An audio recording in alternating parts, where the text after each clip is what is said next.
Footballer তৈরির কারখানা বার্সেলোনার লা মাসিয়া, যেখান থেকে উঠে এসেছেন লিওনেল মেসি সহ পৃথিবীর বিখ্যাত সব ফুটবলার।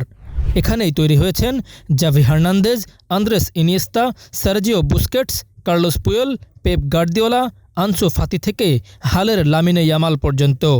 ঠিক এই মুহূর্তে লা মাসিয়ায় বেড়ে উঠছেন এক বিস্ময় বালকও। তার নাম ডেস্টিনি কোসিসো এজিফোর। নাইজেরিয়ান বংশোদ্ভূত এই স্প্যানিশ বালকের বয়স মাত্র 12 বছর। এই বয়সেই গোল করার অবিশ্বাস্য ক্ষমতার প্রদর্শনী দেখিয়ে তিনি তাক লাগিয়ে দিয়েছেন। তাকে নিয়ে এতটাই আলোচনা হচ্ছে যে বিশ্বখ্যাত ক্রীড়া সামগ্রী প্রস্তুতকারী প্রতিষ্ঠান নাইকি তার সঙ্গে বাণিজ্যিক চুক্তি পর্যন্তও করে ফেলেছে। যদিও ফিফার নিয়ম অনুযায়ী কোনো খেলোয়াড় 16 বছর বয়সে না পৌঁছানো পর্যন্ত এবং প্রথম পেশাদার চুক্তি না করা পর্যন্ত তাদের সঙ্গে প্রতিনিধিত্বমূলক চুক্তি করা এজেন্টদের জন্য নিষেধ।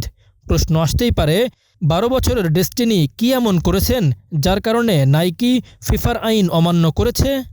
আর্জেন্টাইন সংবাদ মাধ্যম লা নাসিওন জানিয়েছে, বার্সেলোনার অনূর্ধ্ব 12 দলে খেলার সময় ডেস্টিনি ছিল সবচেয়ে কম বয়সী।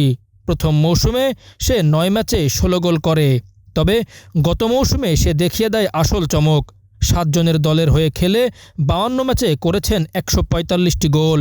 এরপর তার নাম ছড়িয়ে পড়তে থাকে চারিদিকে। ডেস্টিনির বাবা নাইজেরিয়ার ফুটবলার এজিকে পেসচাল একসময় স্পেনের তৃতীয় বিভাগ ফুটবল খেলেছেন। ডেস্টিনির বড় 2 ভাই। বড় ভাই 17 বছর বয়সী ডেভিড ওবিন্না ও 16 বছর বয়সী ডিভাইন ইকেন্নাও লা মাসিয়া থেকে উঠে এসেছে।